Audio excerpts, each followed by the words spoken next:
అన్నా bike skid అయ్యి కింద పడ్డాం, పెట్రోల్ అంతా పోయింది. కాస్త విలేజ్ వరకు లిఫ్ట్ ఇస్తావా?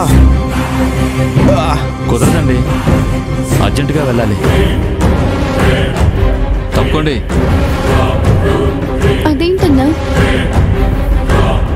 సాటి మనిషి ఆపదలో ఉంటే వదిలేసి వెళ్ళిపోతామా? చూడమ్మా, ఇలాంటి వాళ్ళ గురించి నీకు తెలియదు. అవతరాలు చూస్తే తెలియట్లేదా? వీళ్ళు పెద్ద ఎదవల్లా ఉన్నారు.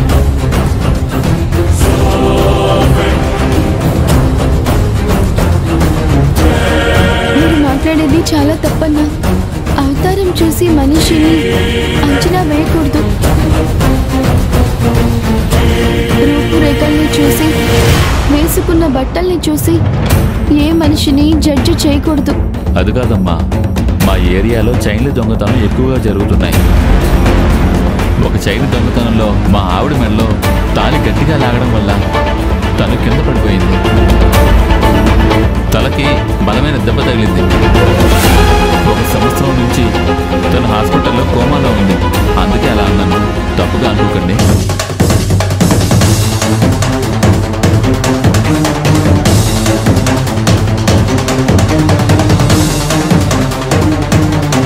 అయ్యో సారీ అన్నా, అంత దారుణం జరిగిందా?